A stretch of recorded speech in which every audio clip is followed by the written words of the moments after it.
All right, I think we're live. Do you think so? I'm pretty sure we're live. Hey guys. Hi everyone. How's it going? Yeah, hopefully everyone's doing really awesome and that there's no glitch in the weird system. We are sitting inside tonight just because we've got a bit of a double setup with some screens and we didn't want to set it up outside. So if we're looking up here, it's just because we're looking at the other screen, checking the chat, and we've got some overlay tonight for you guys to kind of give you a rough idea of what we've been doing lately. A lot of engine work and getting this boat back into sailworthiness. Well, I mean, it's always been sailworthy, but get the engine going so we can actually move up and down the ICW and not have to stress out with no engine. Because we're going to tell you a story a little later about how, when we entered into the channel, how sketchy it was trying to get in with just wind power against the wind, basically pointing directly into the wind. Yeah, it's kind of interesting, like having no engine has been that roller coaster pretty much the whole time in the Bahamas. I mean, we've pretty much been sailing with the wind since January 25th, I believe. 25th or 26th has been all sail power, which means it's really cheap on diesel, which is really good. So we've learned quite a few things. And in the Bahamas, it was pretty easy sailing with the wind and maneuvering around. For most cases anyways, there usually was lots of space. Yeah. Up until here. We got really good at sailing, leaving anchor on under sail and also anchoring under sail. That became a way of life for sure. Just a quick question for you guys in the chat. Let us know if the live stream is playing smoothly. I'm getting a warning here saying it might not be playing that smoothly, so just let us know if you don't mind. Somebody make sure, let me know if the audio is lined up or the video is actually playing smoothly. Yeah, so we've been here in the US for 2 weeks now. A little over, actually almost 3 weeks now. Yeah, we arrived in the US April 29th or 30th. Kind of arrived late during the night. So we made it to New Smyrna Beach in Florida. We pretty much chose to come here because it was quite north within Florida, so trying to get away from the southern section of it as hurricanes start happening. I mean, there's already been a tropical storm, Arthur, which didn't hit us, nothing here. Yeah, luckily it kind of went more north. I mean, not so lucky for people in North Carolina, I think it was. Not sure how it's going there. But lucky for us, we're okay where we are. We do have quite a bit of current to contend with, so we're often having to rearrange our stern anchors. We realize we kind of want a better anchor for our stern. Maybe a storm anchor even will be our replacement for our stern anchors.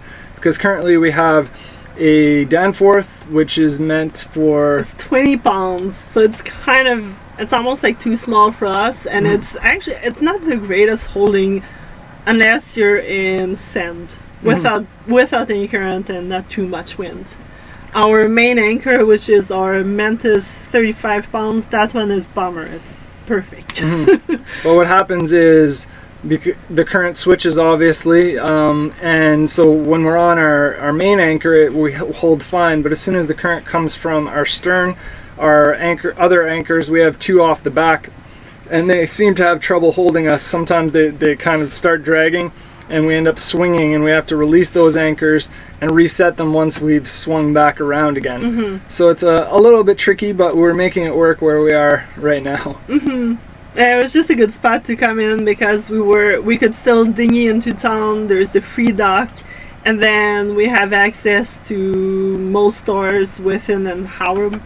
Yeah, pretty much actually less than an hour walk to everything, including grocery stores, Home Depot, and those places. There's also a marina close by, so we just thought it would be a decent location to come and stay in the ICW, be kind of 360 degrees sheltered, and be able to work on the engine before carrying on. And we also needed to ship parts, so we actually shipped a bunch of parts for our engine, head gasket, a new piston, which we'll talk about in the near future, and just a bunch of other bits and pieces that we needed for our engine rebuild. So currently, our engine is in pieces, scattered across our entire boat right now on the inside. Which is why I've got this lovely thing. I'm kind of trying to hide the mess of a boat we have. I've got to do boat yoga to get around the engine right now. Yeah, so the engine is making its home in our companionway because that was just the best place to put it. In my galley. Yeah. So I'm cooking with it. So we actually just hauled it out today. The reason we had to haul it out is because the oil pan was stuck on so good, and I didn't have enough room underneath to kind of chisel away the oil pan from its gasket to get at the piston, or to get at the connecting rods for the piston so that we could remove the pistons. And so yeah, now it's over there. We have our head our head of our engine over here, and bits and pieces all over the place. So it's a bit of a mess right now on Wildly Intrepid, but we're making it work. Yeah, so I mean, at least now we've got all the parts together, well, apart, and we've been doing a lot of troubleshooting and just trying to figure out exactly what's wrong with the engine, which never ceases to surprise us, seems like. Yeah, we keep finding more things that are more and more detrimental. At first we thought maybe before we took off the head, and you know, it's quickly, once we removed the head, we realized we had more issues. So we found out we had a cracked piston. And then, well, you know what, we'll get into it a little bit more when we show you the raw footage from some of the process that we've done. Just for those of you that are joining the stream just now, we are planning on going over what we've been doing for our engine, as well as telling you a bit of a story about how we got into the anchorage that we're here now. From the Bahamas to the US. And then we're also hoping to answer some questions. So if you have any questions, put them down in the comments. We'd love to, you know, that's what the whole idea of the live stream. It's awesome being able to communicate back and forth. And last live stream, we didn't really have much time. We just talked a bunch about COVID-19 and all that stuff. So yeah, we'd like to talk a lot more about any questions that you might have, and kind of get into that as we continue the live stream. So, do you want to start with the story? Our fun time getting in here? So we, I mean, at one point with all the regulations in the Bahamas, we pretty much decided that it was time for us to move away and make it to the US to get our engine fixed, which happened to be when the wind started not being consistent from the east, but pretty much being all over the place, which kind of turns into a little bit more of a challenge when you only have sails. So we pretty much left, and it took us about 55 hours to make the crossing from Nassau, which was the last location where we stopped at, all the way across the Bahamas into the Gulf Stream and here at New Smyrna Beach. We made it through the Ponce Inlet. I mean, the whole crossing went pretty smooth overall. We did end up with a bit of bigger seas once we made it to the Gulf Stream, because it wasn't calling for north wind, which, if any one of you is familiar with the Gulf Stream, you do not want to get into it if there's any wind with any northern kind of element, because the current runs north. So if the wind is against the current, it just builds some pretty nasty waves. Which, I mean, luckily they didn't get too bad for us, and the wind switched early on. But we still had some good 8-footers. Like, driving at night was just kind of, it was interesting, because you'd be driving, and our little Hunter 33 does like 6 knots is pretty good speed, actually. Like 6.5, we're like cruising, life is good, and we're going pretty fast. But then when we made it into the Gulf Stream, we were doing like 10-12 knots, actually maxed out at 14 knots. So we didn't really know that our boat could go that fast, which is pretty crazy and exciting. But we had those big waves on the beam, and I remember driving at night, and I'm just, you can't really see anything. It's like pitch dark, there's no moon, no nothing. And I'm just driving, and you don't see the waves, and then you're looking off to the side, and all of a sudden you're like, ooh, that looks like a wall, and you just fill the whole boat, just go over and then back down. You're like, okay, we did it. And then the whole rail on the other side is just like fully submerged. We're like swimming in the water. And at that point I was also pretty tired. Didn't really sleep much in the passage. It's hard to get in the groove. Like the third day I was actually starting to sleep better, but the first night didn't really sleep much. And so I'm like half asleep driving, and all of a sudden there's that thing that just hits me on my chest. I'm like, what is this? Look at my feet. Actually I smelled it before I saw it, but got hit by a flying fish. And I found a squid next to me as well the next morning. So it was an interesting crossing. Nothing broke, everything went smooth. Yeah. But then we arrived at Ponce Inlet. Before you talk about Ponce, I just realized I had to refresh the live stream. I wasn't getting any of the chat, so I'm now noticing that all you guys, or a bunch of you, have said hello. Say, hey guys, hey Alan loves music, hey SV we Lucas. did have reefs. Actually, we had the main two reef, and the Genoa was like half of it was out. I think it was just we barely had any sails out. So. Yeah, moving real fast with that Gulf Stream. Hey Arthur, hey Joey. Oh, Safet. I can't say your name. Sorry if we're not pronouncing your name right, but we have alcohol. Woo! Cheers to you. Cheers, from the last super chat you gave us. And Alan, I've got my fruits. Right on. So, days, it's It did go swimming in the lake for a good half hour, but it's still alive 2 years later. So I think we're back in business. hopefully.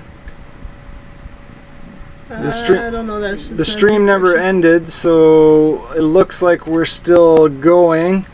Let us know in the chat if you guys see what's going on here, if we're back in business. If not, let us know. Sorry about this, guys. You guys are very Do you want to just refresh the live stream, I think? Let's see. Why doesn't show the times? Just want to make sure we're all good. Yeah, it looks like it. 'Cause Okay, I see. sweet. Yeah, all right. So we're Sweet. live again, guys. Hey, sorry about that. The computer totally just locked up and crashed. I had to shut it down and restart it. Good old computer. It did jump in the lake one time, so I guess we can't ask a lot from it. Yeah, that might become a new upgrade to the sailboat, a new laptop soon. Okay, cool. So back to your story, I guess. Right. And so I'll get all getting this hit by flying fish, big waves, wave into Ponce de Leon Inlet. Ponce Inlet. Right, yeah, we got swamped by a wave. Thanks for reminding me of where I was. So we got swamped by a wave. Our tablet got a little wet. Luckily, I had taken out the tablet as we kind of weren't sure about the situation. We came in at the dead of night, so there wasn't a whole lot of light, just the lights from the shore. And basically, a wave just smashed into us. The waves were bouncing off the wall and then coming back and meeting, and then basically just making these huge waves. Even though it wasn't like a rage, it was a slack tide, perfect time to be going there. But the waves were coming in from the east, and they were like 1.7 meters, so they were decent size. So, and then everything narrows down, so it just makes it a bit more intense. But it's crazy, everything happened so quickly. We're like sailing in waves, strong wind, reef, to flat, just nothing, dead calm, just like no wave, and we're like, whew, we made it in. Yeah. But our cell phone did get soaked entirely, so we were really glad to have the tablet already open with our charting information, because it was we were basically relying on the charts to get in there. And then so we got in, and of course we were exhausted, so we picked an anchorage like right after. We did a bunch of tacks to get to the anchorage, because we were basically fighting against the wind, and we made it in. And actually our friends were a little bit worried about us, but because they were here at Smyrna, which was a little bit further down, but we didn't want to cross underneath the bridge at night, because we knew we were going to have a bit of not so good situation trying to get in. And at the time, the wind was exactly on our nose, and it was supposed to shift from our beam the next day. So we waited for the next day. And we were exhausted, so it was just nice to drop the hook, go to bed, and just sleep. Best night of sleep ever. Yeah, it was awesome.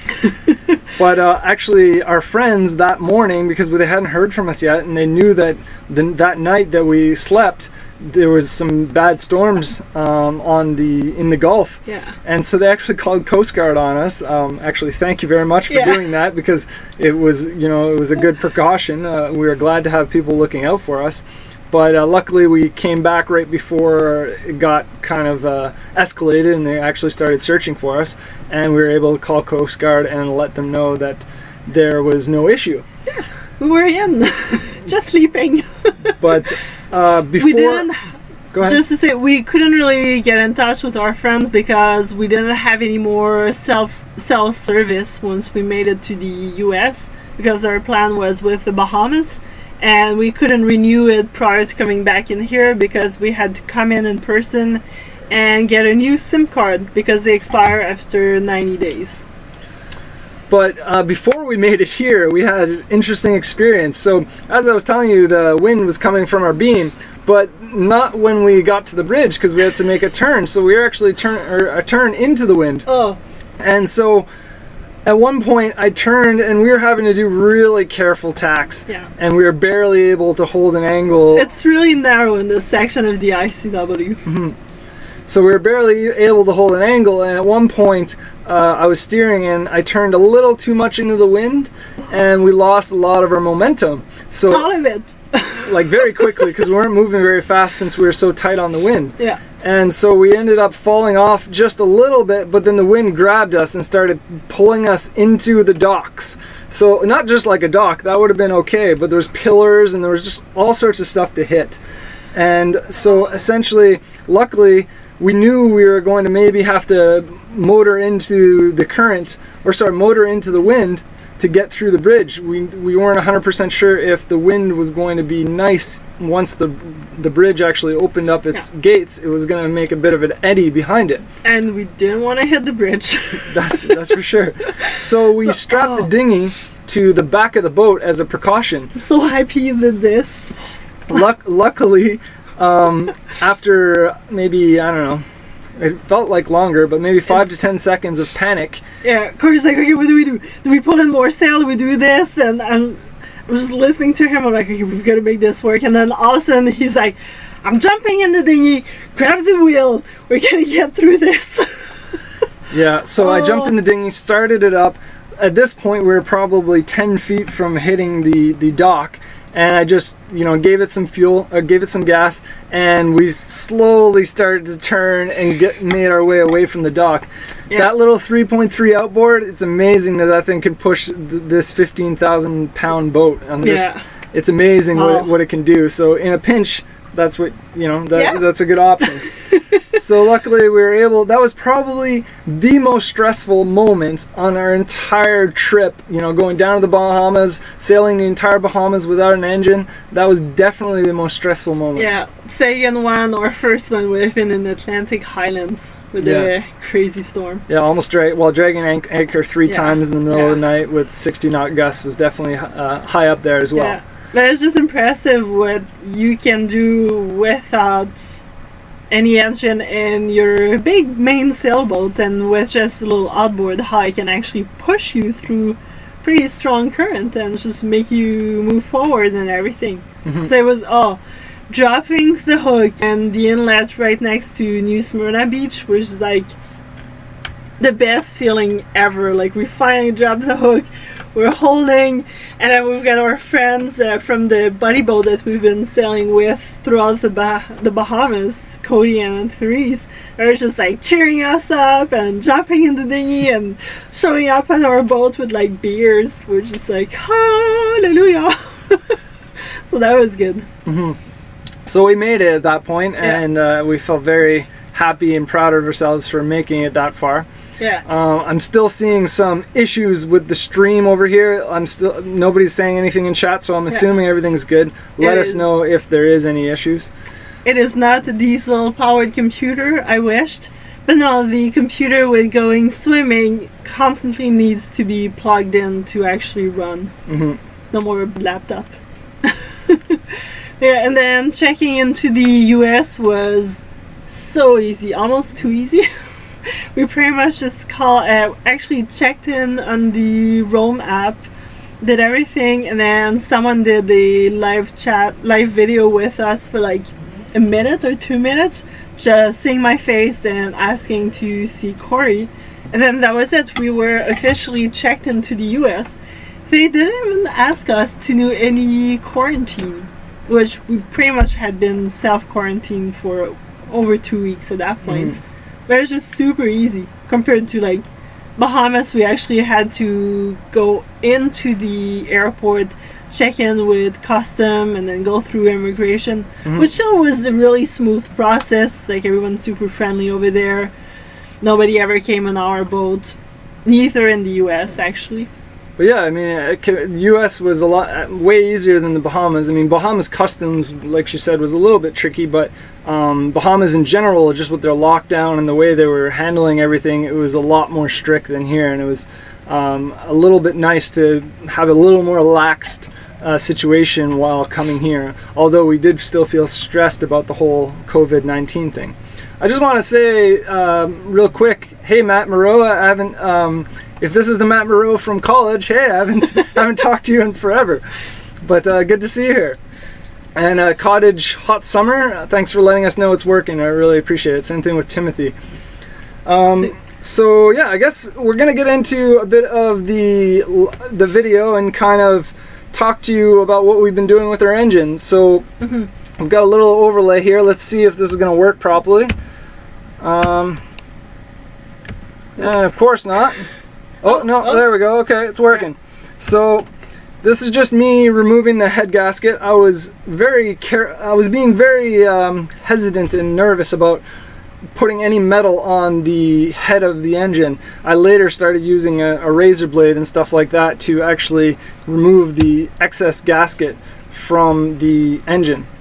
But yeah. So that was back in the Bahamas. We started taking apart some of the engine. So pretty much removing the head of the engine just to see a little bit what was wrong with it and to know what we were getting into.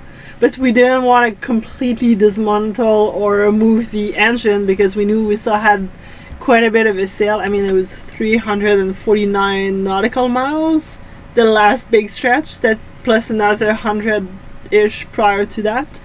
So we didn't want to have the engine all over the place with the swell and sailing. And so it is my old, really good friend from college. So good to see you. And hey, Jeremy, I haven't seen you in forever. That's awesome. Thanks for coming on the stream. So yeah, we did a bunch of the work, as Alex was saying, in the Bahamas. And this is where we found out, I don't know if you can see that on the screen, but there's a pretty nice crack in our piston. And that was not a happy moment, to say the least. We were pretty... It's been a roller coaster, the whole engine story. Yeah. As we already said before, it really wasn't the problem we were hoping to find. We thought maybe we'd just be able to work on the top end. Oh, hey, Chris, yeah. But yeah, we ended up having to tear apart a lot more of the engine. Actually, while we're talking about it, this is the piston right here that we removed just today. And as you can probably see, there is still the crack. Not be able to see. Actually, you know what? You can't really... Oh, there you go. Yeah. So that's the chunks that came out of the backside. Right there. And these are the little pieces that we... These are the little pieces that we found in the bottom of our oil pan. Yeah, new surprises every day. It's like a treasure hunt. Living on a boat is really, really exciting. A treasure hunt you never want to do. And Chef Bing, thank you so much for the huge donation. Cheers to you. Thanks a lot. I have to get rum. Yeah, we need some rum, actually. We're on the wine and beer right now. the things that were harder to find in the Bahamas. But yeah, here we'll just go through a couple more of the videos. This is this was our makeshift ring compressor. So I didn't have a proper tool to compress the rings, or sorry, to compress the springs on the valves, because we had to reseat the valves. So this is us kind of making do with some tools we picked up, and the video kind of explains what we were doing, but basically we're trying to compress those rings to get the valves out, and that was what we... It worked out. It worked. Wasn't the best, but it did the trick. Yeah. I mean, the thing with our whole engine is that we could have brought it somewhere and got it all fixed up professionally and remade and everything, and without having to do it ourselves. But there's so many different things wrong with the engine that it would have started to cost a lot of money, which, I mean, we don't really have that much. And at that point you start debating, is it just better off to buy a brand new engine? Mm-hmm.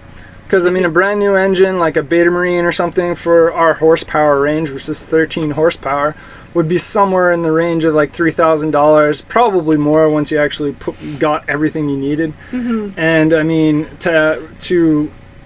we didn't get any quotes or anything, but from what I was reading online, it could cost, especially for now that we know how much damage there has been done, it would probably have cost us well over $2,000 anyway. So then you start to weigh your options. Is it really worth getting getting the work done? Yeah, because we've spent about $500 in parts, and that's like a new piston and like hopefully everything we need.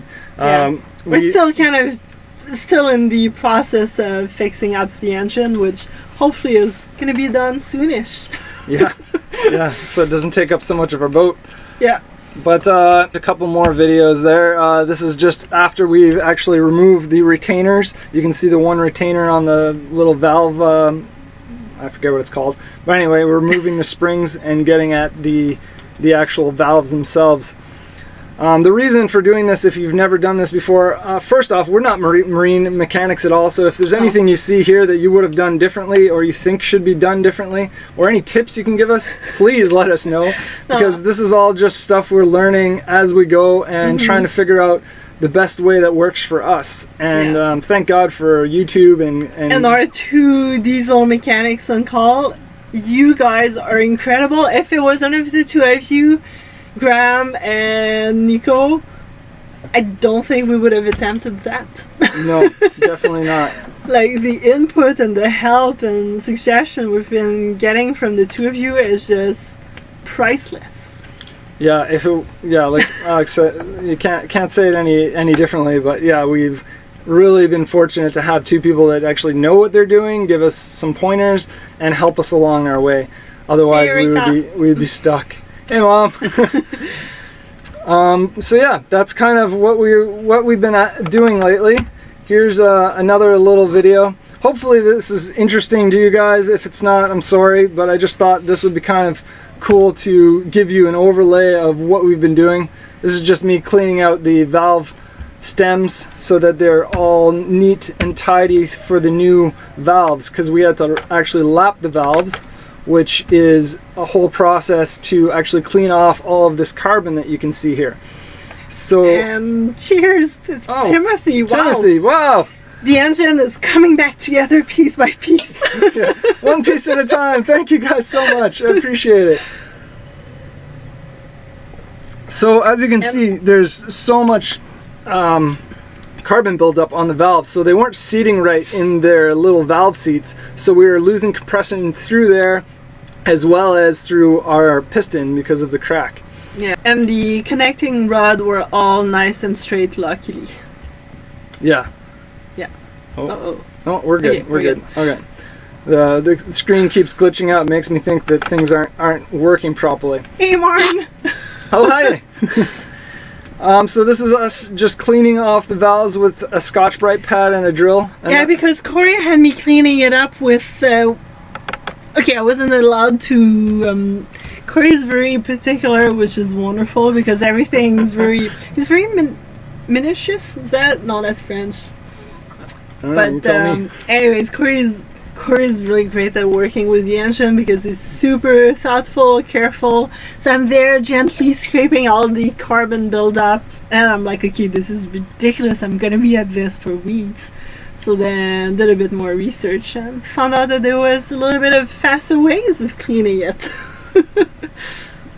That's right. I mean, again, with the research or with the our helpers from, you know, with more research and with more help from our two on-call mechanics, we were able to kind of find better ways to do things. I mean, her brother mentioned using a butter knife as an example to get rid of the thicker carbon before I actually use the drill. Which is not part of the toolbox. Yeah, that butter knife is like a multi-tool for this job. It's helping me get off the gasket for the oil pan because I broke other tools trying to do it. And it seems like it's just, it's wonderful. It's a great multi-tool. Butter knife should be in every man's tool chest in my mind. So here's another video. This is just me putting the valve grinding paste. If you're not sure what that is, it's just kind of like a paste with this fine sandpaper in it. Or this fine like grit in it, and it basically just lets the valve and the valve seat be more of a flush area after it's done. So it ends up, you end up in this case I use the drill and just basically turn the drill until the valve seat and the valve itself was nice and clean and looked like new again, basically. Yeah, or I even bought some paint to touch it up in some of the rusty little sections. But really overall, it's pretty impressive how a 39 years old engine looks almost pristine to a certain extent. I mean, being water for 38 years of its life probably helped quite a bit with some of the rust. But yeah, the outside kind of looks good actually, other than oil everywhere. Preserving it, right? Hey Bonnie, it's alright if you're tardy. You know what? You can always go back and watch the rest of the stream, but thanks for joining us anyway. And Bonnie, thank you so much for the... Oh, that was a lot. Above and beyond. Thank you very much. And if anybody's interested in donating on PayPal or joining our Patreon, we have both of those. The links are in the description down below. So if you'd like to join that'd be wonderful. Every little bit helps. We also really appreciate these super chats. Thank you guys so much. Wonderful people. And just being there with us, it's incredible, the community that we're seeing on our channel. Cheers to you. Cheers guys. Thank you so much. So, yeah. Again, feel free for those that are just joining now to comment down below if you have any questions. Hopefully we're not missing any. The chat's reasonably slow, but we'll go back and actually answer any questions afterwards, after we're done this little slideshow, I guess you could call it. Video slideshow. And there's going to be a full-on episode in a while. We're kind of really behind with the videos, which is why we've been trying to do 2 episodes a week, just to try to catch up a little bit, because we're filming way too much of our lives, I think.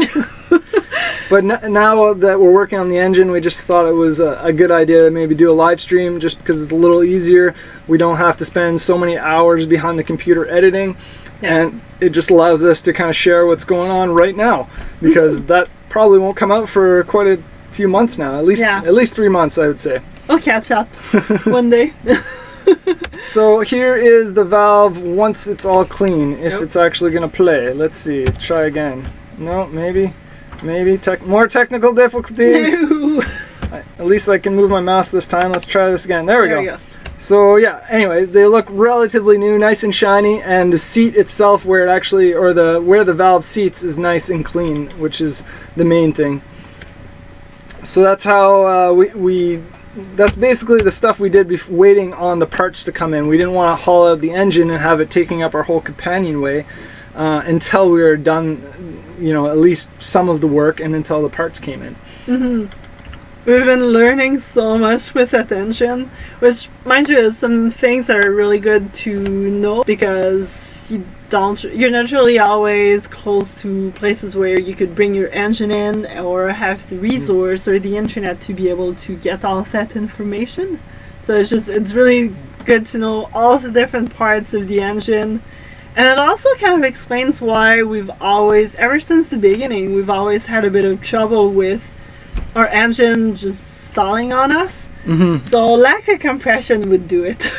Yeah, it never ran quite well. Even like at idle and stuff, it always used to kind of choke and die. We'd have to give it more throttle. And we were realizing on the trip down the ICW that the high-end RPM was never like as high as it should be, even though you don't want to stay at high RPM, but just testing it wouldn't.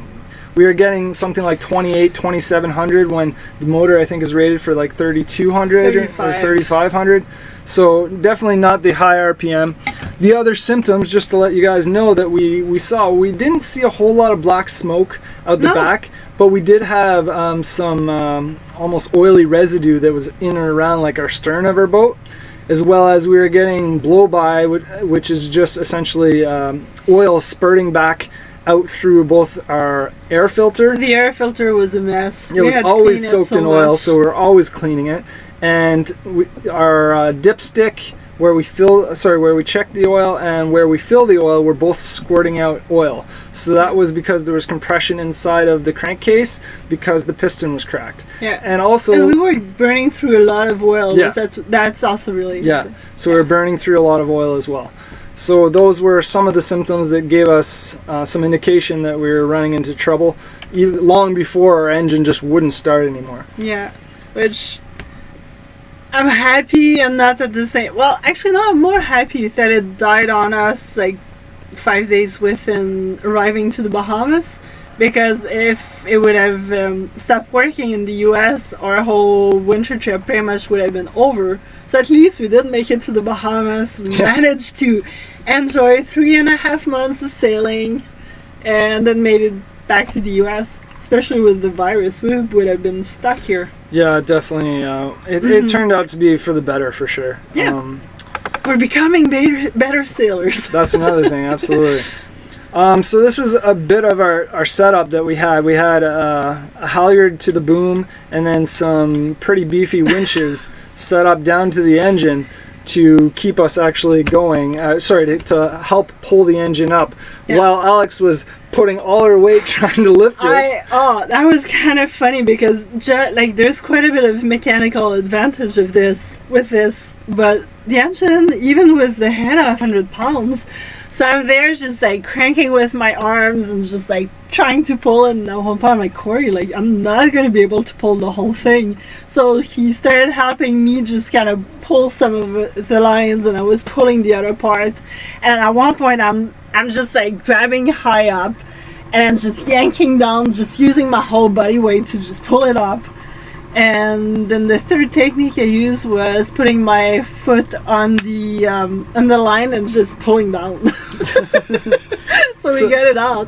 So it kind of worked. I mean, it was a struggle, but it was fun because we made it work. We were so happy when we finally got that engine out. That was the best moment of the day. It was just so exciting because our engine is actually underneath. Okay, can we go back in this little video a little bit? Just to show them a bit how it's made.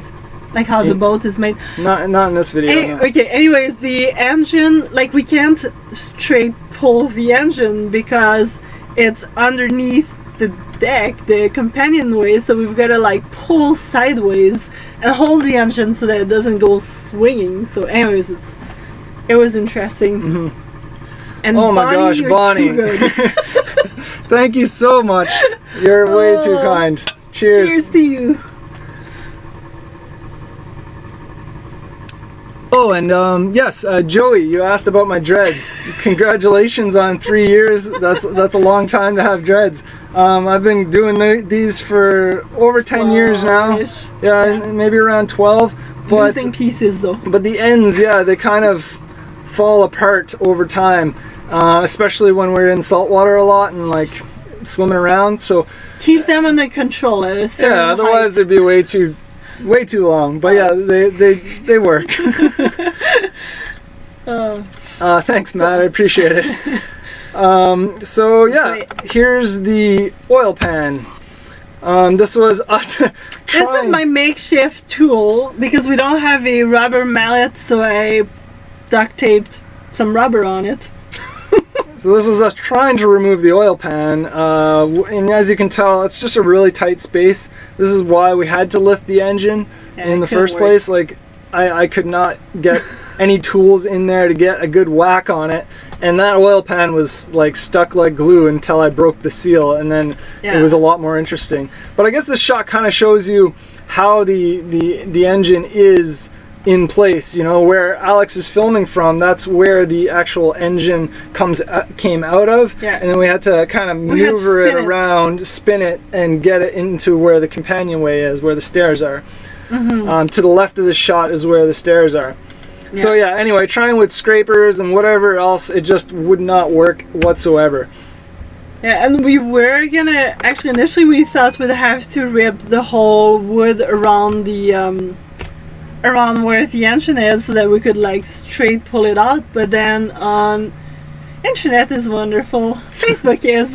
Yeah, Alex found a sweet post. Yeah, there's someone commented on one of my posts. I had asked like, how do people get their engines out if it's not a straight pull up? And then someone told us that they had the exact same boat as us and that they managed to pull it out. It was hard. He didn't lie about that one. I think his exact words were like, if you can pull out some of the wood more easily, you probably want to do it. But we decided to try it anyway. It seemed like it was going to work.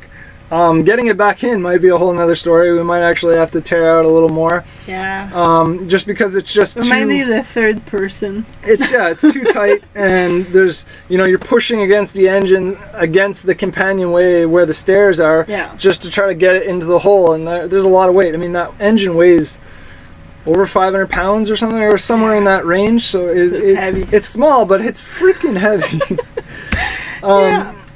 So this is a shot of, basically we were super stoked, like I said, to have the engine out, and then we found this. And this was not a happy moment, because we found that chunk that I showed you earlier in the bottom of our oil pan, which in theory means that we should flush our entire engine, get rid of all the oil and get rid of any potential chunks that might be in there, specifically the small chunks that could be causing havoc to all of our engine components. Since then, we've realized that we could potentially, after calling around and trying to find a place that would actually do it, we weren't able to find anyone. And so I think what we're going to try to do is use brake cleaner, clean out as much as we can, and basically we'll probably take off the timing cover as well, clean off all in there, and essentially we'll have access to almost everything from there. So we should be able to clean up the entire engine the best we can with some brake cleaner. And then when we do the break-in, because there's a break-in procedure for the rings where you're supposed to run the engine for so long, turn it off, and anyway, there's a bit of a process. We're going to change the oil and filter a lot more consistently, like really like multiple changes, and try to get rid of any. Usually we run with, gosh, it's been 150 so long. hours, I think. Yeah, it's 150. Like, it's been so long since the last oil change. Yeah. Good. Which is, good for money, but anyway, excuse me. So we're going to do more oil changes to try to get the filter to pick up as much of that as possible. Now, if you guys think that's a bad idea, let us know, but we've had a few people suggest that, so that's what we're planning so far. Especially since we can't find anywhere that will actually do it for us, be able to flush it properly. Yeah. So yeah, that's pretty much it. We have one more little video here. This was actually just pushing the piston out with a piece of wood that I had lying around, and this is the second piston. It was being a little bit contrary, and it didn't really want to come out very easily, but we finally got it out. Throughout this whole process, we're labeling everything meticulously to make sure it all goes back exactly how we found it. Actually, everything's labeled. Yeah. And I don't know if you can't really see it in this video, but this piston was our non-cracked piston, and it turns out that the rings were seized slightly in their compressed position. Yeah, the rings. Oops.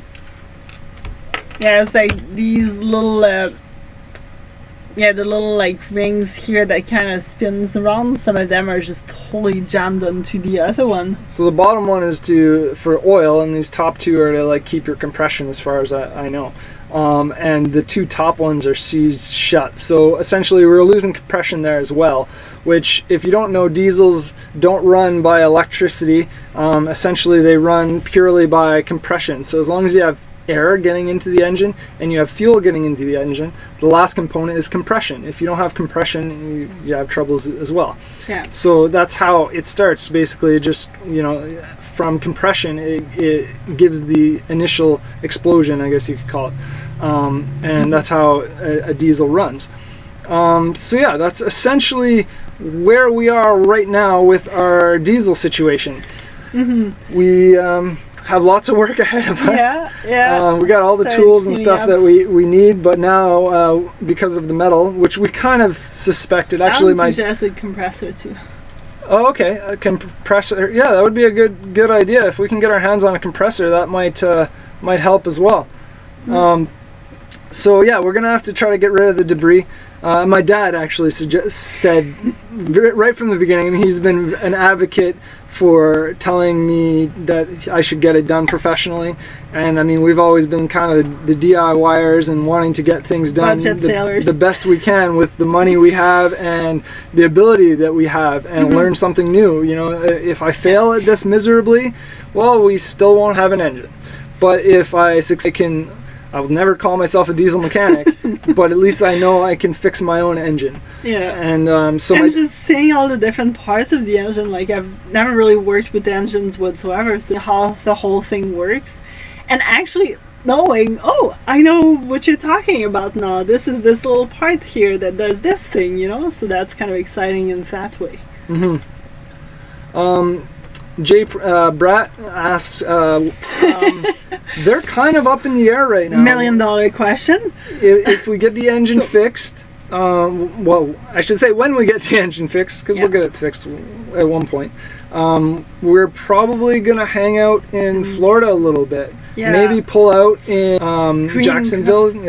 Green Cove Springs, close to Jacksonville. So we've been debating quite a bit, should we go back to Canada or stay in the US? Just because that with the virus, that's pretty much the two only options where we can go.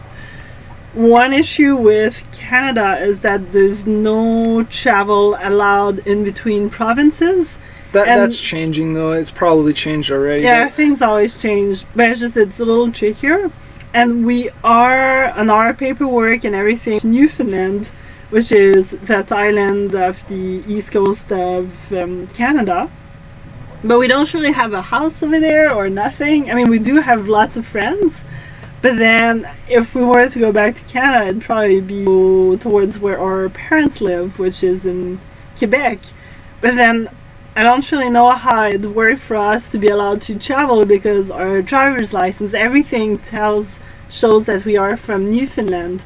And like, I know there's been people being stopped or getting fined from if they're traveling for non-essential travel, even within the province. So that's a little bit of a scary thing of going somewhere where we're not even sure where we can go. And the US is quite nice. We can walk on land. There's not much restrictions to a certain extent. And that being said, we still wear our masks when we go out in public, and we still do as much precaution as we can ourselves. And I think we're actually more careful after leaving the Bahamas, because it was so strict and we were already so isolated that we really don't want to run into a scenario here. And we don't have any health care for here as well, so it could be expensive. So yeah, we definitely are doing every precaution that we can. But the other reason why we're thinking Green Cove Springs is it's a very affordable place to haul out. To leave your boat on the hard, as well as you can work on your boat yourself, which is in Florida, from what I hear, not a normal thing. Most people you have to actually hire people, which is kind of strange to me. But anyway, so we have some work to do on the hull. The bottom paint needs to be done again. It's showing its age already.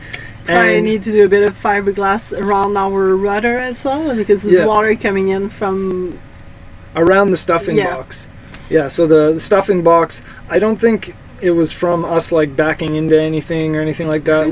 We did pull the boat when we were grounded at a dock one time, and the rudder kind of hit a little bit. But I don't know. Anyway, the rudder needs a bit of reinforcement and to seal it back up around the stuffing box. That, and also our keel has seen some pretty decent bumps from the ICW, the Dismal Swamp, and it's actually the Erie Canal. Yeah, we've grounded quite a bit. I mean, but there's this saying that floats around the cruising community, and it's, if you haven't grounded, you haven't been around. Or I mean, I'm butchering it, but that's essentially. No, there's sailors. There's 3 types of sailors. There's the one that lie and say they haven't run there's the ones that say they haven't run aground in life. There's the ones that have run aground, and then the ones that never leave the dock. Well, the lie is the punchline. You're supposed to keep that for the end. I messed up. Anyway, you get it. We're both wonderful at butchering these lines. Yeah. But you get the idea. Essentially, so most people run aground. Actually, in our coming video, a couple more groundings between us, our buddy boat, and us trying to get another boat that was pretty hard on the sandbar, off the sandbar. That was kind of a fun experience, actually. Yeah.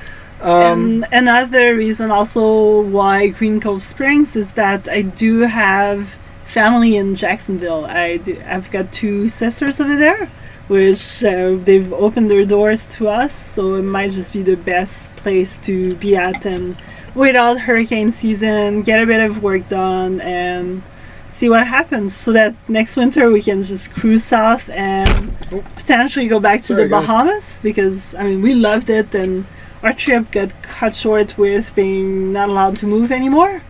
So we kind of want to explore a little bit more of it and explore more of the Caribbeans as well. So yeah, we definitely want to check out some of the Caribbeans. Bahamas was a surprise, actually, how beautiful it was. We didn't expect to spend a full 3 months there, and we ended up spending more than that. But it was a surprise. Like, you know, we're the type of travelers that don't really like to go to places where there's that many people or places. But there's like 600 plus islands. So you can almost, I mean, we had no trouble finding places that were very quiet, that we could be to ourselves, spearfish, you know, do whatever we wanted around the boat. The issue was we didn't get to explore as much as we would have liked, because we were stuck on the boat and stuck around the water. Travel.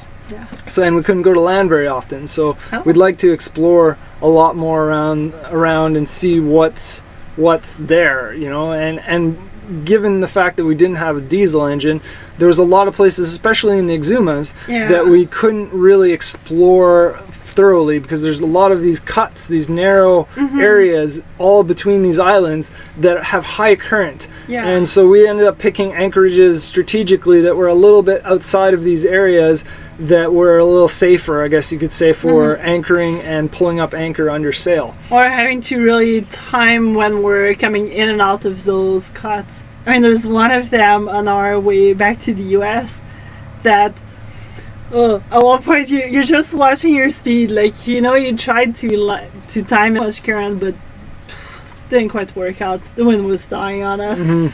So we're just we're trying to make it through, and all of a sudden oh gosh, we're like going less than a knot, and we're just like slowly inching our way and tacking, and like we finally made it out. But it's just, there's these places that are a little bit more challenging if you're under sail, or you just have to do a lot more planning. Just carefully look at the wind and watch how strong the wind's going to be, where it's going to be coming from, and leave a bit of space for weather forecast changes. Yeah, for sure. Yeah, there was plenty of times where we were not happy with where we decided to be because the weather changed or whatnot, and we just kind of had to. Sometimes we pulled up anchor in with our bow just smashing into the waves, and it was nerve-wracking, but we were able to do it. And we don't have a windlass, so it's, you know, hand over hand pulling, and often just keeping your fingers, I keep going over here, but keeping your fingers clear of any pinch points, really. I just went back in the comments just to try to find any questions. If you guys have any more questions, feel free to post them down below. We'll be sure to answer them. but it looks on a scale of 1 to 10, how was it traveling from Norfolk to North Carolina? Duckweed looked like a real challenge through the swamps on the ICW. Yeah, I kind of started answering that one. I think I posted it. I'm not too sure. But pretty much like an 8 out of 10. Yeah, we loved it. We loved it. I mean, yeah. I mean, the engine had a... Who knows, eh? Yeah, maybe the engine, maybe some of the issues we're having are because of the overheated engine. I'm feeling it was already pre-existing and it just kept getting worse. Yeah, considering a lot of our symptoms were there before, I think it was pre-existing. But anyway, regardless, the beauty of the place was just awesome. Was gorgeous. And like the whole dismal swamp with the narrow channels and the duckweed and the vegetation in the trees, it was just beautiful. The whole the ICW throughout North Carolina and South Carolina was just beautiful. Georgia was quite nice as well. I think North Carolina, South Carolina were my favorite parts of the ICW. Mm-hmm. And I think this past fall was actually the worst. It's one of the worst seasons they had for duckweed. So it was like up to 2 feet thick in some areas, and normally it's not like that, especially at different times in the year. Mm-hmm. So I would highly recommend it. But you want to make sure you're going slow because we did bump quite. We were doing like 3 knots. Yeah. At most, so just really kind of slowly making our way down and taking in the scenery, just enjoying all of it. And you want to make sure you don't have too deep of a draft. We draw 5'3", and we still bumped a couple times. So I wouldn't go with anything deeper than 6 foot. It'd be way too scary, I think. Well, as long as you're going slow enough, but yeah, you got to be ready to bump bottom, and ideally you have not a fin keel like us, but even with a fin keel, it seems like it holds up pretty well as long as you're going slow enough. And the charts are useless for that. Most of the trip, you're actually on land. Yeah. The GPS. I mean, the charts you can see. Dismal swamp. You can see where the shore is. I think it gets steep relatively quickly, so it's not too bad of a deal. Mm-hmm. Cottage hot summer. You were saying you just got a boat in the Bahamas and you brought it back to Canada. That's awesome. Wow. Congratulations on your new journey. It's gonna be fun. Like you say, you don't know what you got yourself into, but it's worth the struggles, it's worth the heartache, and eventually the good times start happening. Oh yeah, when you're sitting on your deck with a glass of wine or a beer enjoying the sunset, or jumping into the water from your boat, you're just like, so it's at those times that you're like, yeah, that's why I'm doing this. And we were brand new sailors. Like we kind of dove into this without much experience at all. We hung out at marinas prior to, so went sailing maybe 5 or so times, and pretty much learned as we bought the boat. We had a friend that went with us and showed us a little bit how the whole boat worked and gave us a couple of pointers. So that was our first kind of test sail. And the next time taking the sailboat out, it was just the 2 of us. And I remember being like, Corey, what are we doing? We don't have any backup anymore. Like, there's no one with us to be like, oh, do this, pull this line, do that. It was the 2 of us.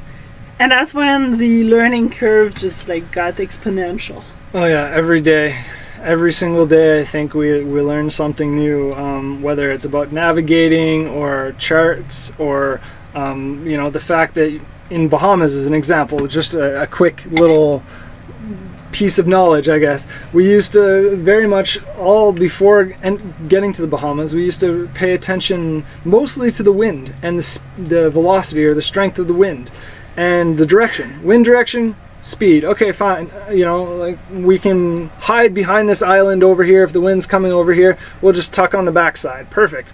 But the problem with the Bahamas is the wind is coming from here, and often the swell is coming from the like 90 degrees, sometimes the complete opposite direction. So you have to really plan like your nooks and pay attention to the swell direction, and like it just adds another component. I mean, tide is a whole nother thing. Yeah. Tide was a little bit. It was only like 3 feet in the Bahamas mainly. Yeah. The Bahamas, it wasn't huge tides compared to, let's say, South Carolina, who had like up to 9 feet tide. So you really had to be careful there. Mm-hmm. And the nice thing about the Bahamas is, other than the coral heads, you're mostly in sand. And because the water is so clear, even when you're in like 30 feet of water or more, you can see the coral heads. You can see where the coral stops and the sand begins. Which is also a little bit trippy, because I remember when we first got to the Bahamas, arriving into Bimini, I'm at the bottom like, Corey, I see corals everywhere. But like, we were in 50 feet of water, I think. Yeah. So it was just learning to read a little bit the different colors and knowing where the coral heads are actually, like how deep are they comparing to. Yeah. Alan Loves Music is asking, is the connecting rod straight? I bent one. Oh, you bent one when the head gasket leaked. Wow. I did read that is something that happens, if you ended up hydrolocking your engine, where, essentially water's gotten into your engine either through a leaky head gasket where it bleeds through the water jacket into the actual combustion chamber, or if your exhaust elbow isn't working correctly or is corroded and the water gets into your engine that way. But luckily, water didn't get into our actual combustion chamber. It was more of leaking oil. Mm-hmm. And from what I can tell, I kind of destroyed the head gasket when I was trying to remove the engine. Or trying to remove the anyways. Yeah. But if I hadn't destroyed the head gasket as much, I probably would have been able to tell where it failed. I got some light signs of where it was failed. Anyway, long story short, the water jacket was fine. There was no water getting from the cooling area into the combustion chamber, so we didn't have any issues with bent rods. I mean, at least from what I can tell, the rods seem straight. I don't have any way to measure that, but they're not like, they're not like that or anything. They're all good from what I can tell. I'm so proud of him. He's been learning so much. I mean, that's one of those things, like, is you really start to learn. I mean, we've been together for like 10 years, I think. And we've been in lots of different situations with backpacking and everything, and you're constantly working together as not so much just the couple. And this whole sailing experience is just, it's strengthening even more so the team. We yell at each other sometimes. Oh yeah, there's definitely moments. We try to only share what's interesting and a little bit of like what's the word? Not the stress, but the drama, I guess you could call it. We like to share a little bit of that, but we don't want to be like over too much drama in our channel. I feel like most of you guys watching and other people that watch us want something to escape from the drama and the bad things in their life. So you don't want to see a channel, or at least I don't want to see a channel where it's just drama and like showing all the negative stuff. We do have to show you some of it because it's part of the journey. It's part of the whole thing. Yeah. But we try to kind of balance that a little bit. Sometimes we film way too much of that and we have to cut it all out because we're like, man, I don't want to listen to myself complain this much. It's just ridiculous. Yeah. You want to hit one? And here, Bonnie, that's awesome that you try to fix things yourself. That's how you learn how to solve problems and how you just increase your skills. Absolutely. It's like school day, But it would be nice. I mean, sometimes I kind of miss having a car that you can just bring to the shop and get them to fix it. But sometimes they don't actually fix the problems either. So at least now if something goes wrong, well, we can blame him. Yeah, we know who to blame. It's not because somebody pretended to fix something and it didn't actually get fixed. And we know where to point the fingers for sure. Yeah. So yeah, not coming back to Canada yet. No, we don't know. Yeah, thanks for letting us know. It's still crazy down there, Chris. Appreciate it. Mm-hmm. Oh, and Matt, actually, we do have some water purification drops on board. Sometimes we use a little bit of bleach in with our large tank. That's why we got really scared about water, because some people were saying how it wasn't good, but it's also people that drank bottled water. But we also have the actual tablets for water for purification. Yeah, pristine.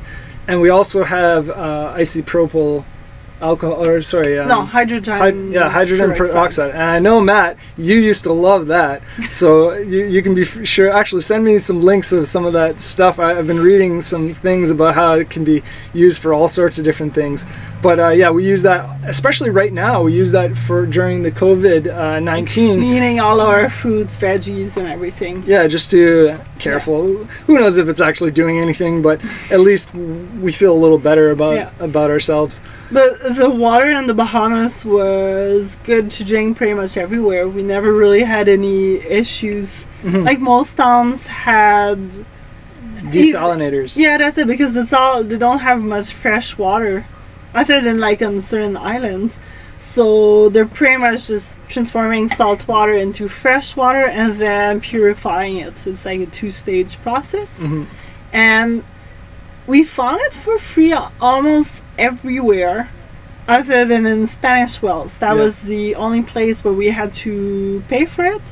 And it was like 50 cents a gallon. So that one was a little bit on the higher end. But that was the only time we actually had to pay for water. Yeah. I mean, we filled up gallons and gallons. We have 48 gallons in the bow. Yeah. So we have 48 gallons plus 3 5-gallon jugs to fill up with water. So we have a decent 3 weeks, depending on how much we're yeah, we lasted 3 weeks with it last time. So it's on the high end on how long we can last with water. Yeah, we try to make sure to leave the Bahamas with a full tank, just in case we would be quarantined in the U.S. Mm-hmm. Which that was a struggle in itself. But essentially, when I went to fill up water... see some videos. Yeah, we'll save that for later. But there was a lot of waves when I went out. It was a bit of a struggle. Puerto Rico future plans, Joey asks. That could definitely be in the works. Explore as much as possible. We've kind of come to the conclusion here with our sailing around the Bahamas that this boat, which is a Hunter 33, if you're not familiar with our channel as much, we have an 81 Hunter 33, which is supposed to be the stronger one, the Cherubini, whatever you want. Anyway, it's a thicker hull in general. Yeah. So it's a relatively robust boat, but it's definitely not a blue water boat. We're noticing things cracking, and not the hull, but like interior things, and like I think there's a bit of hull flex going on. Even our stays that we made sure to tighten exactly to spec, I'm pretty sure have loosened off a little bit. So we don't have a gauge. We borrowed a gauge when we actually checked them. So I'd be curious to know exactly how much they've shifted. I mean, it's an awesome boat for like coastal cruising and all of that. Like the boat sails really well, actually. Like it's a lot of fun, super responsive, decent speed. But that's what I was getting at basically, is like I definitely want to explore more coastally. I don't think I'll ever do a transatlantic or anything with this particular boat. But there's plenty of coastal cruising that we can do, and or shorter passages. Yeah, and like Puerto Rico, and like there's lots of other places that we could explore fairly easily, just kind of hopping from place to place, and not having to do these big ocean crossings. There's so many islands just in the Caribbean and Central America, so I think that's where we want to explore for the next. You don't want to overplan things, but who knows, couple of years of exploring around here and just getting familiar with all these beautiful areas. Mm-hmm. For sure. But for hurricane season for this year, I think we're getting a bit more, veering a bit more to Florida for hurricane season. Northern Florida. Yeah, and to specify where we're planning, if you're not familiar with Green Cove Springs, it's basically on the St. Johns River. It's a lot more inland, and it's a lot more in general. Hurricanes don't hit there as much, and if it did, we'll be on the hard, strapped down to the concrete, essentially. So it'd be a fairly good scenario to be in, considering we're thinking of leaving our boat more south. The other option would be the Chesapeake, or pretty much go up to the Chesapeake and spend the summer there and then sail back down. So that's kind of the two things we've been bouncing around. Mm-hmm. We just kind of really want to fix the engine and just see where we stand with that, because we kind of need the working engine to be in the US.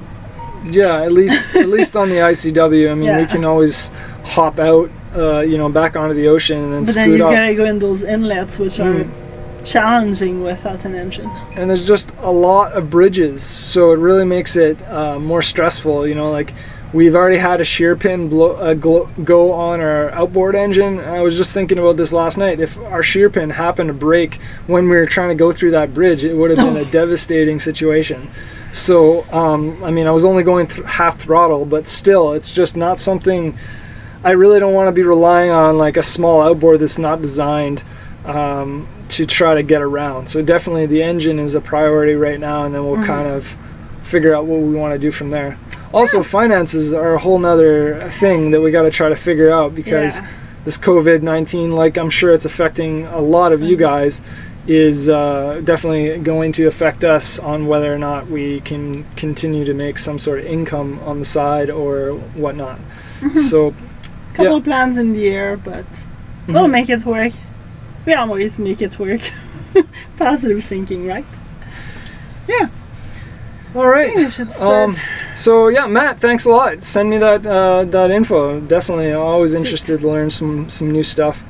Haven't heard from you in forever, so it's so good to see you on here. Don't tell my mom cottage hot summer. Oh yeah, I didn't even realize we What were did I say? swearing. It must have been her, right? It was her, right? Cottage. I'm pretty sure she was the one that swore. Anyways. But well, guys, if you guys are done with questions, maybe we'll head off stream. If you have any more, we'll give you another couple minutes to post them down below. I always love doing live streams, and I feel like we don't have time, or we don't feel like we have time to do them that often. Plus, we're so focused on catching up on our content that we don't necessarily want to post too many live streams either. But they'll be coming. Yeah, More adventures to come. the videos are coming. Thursday's episode is still coming out for sure. 5 o'clock. Yeah. Yeah, that's pretty much it, I guess. So thank you so much, all of you, for the lovely support there and for being here tonight. It's been fun. And thanks again to all of you guys that have supported us, either through Patreon, through the PayPal donations. I've been amazed at the random PayPal donations that we've been getting, and the generosity, of course, of everybody that's here. Thank you guys so much. I really appreciate it. You're really helping us, keep this stuff going. I mean, we always continue to make videos, but it really helps, especially when you have circumstances like engines breaking and whatnot. We'll always keep this going, and we'll keep it funded regardless, but it really helps out. So thank you guys so much. And everyone stay super healthy and safe. Yeah. Also, if you have any questions later, feel free to post them, and we always message down in the comments. We're all over the comments. We love to comment back and forth. So if you guys have any other questions that you think of later, feel free to comment down below. And yeah, I guess keep it real. Seth. All right. Well, you guys have a great time. We're going to end the stream here, I think.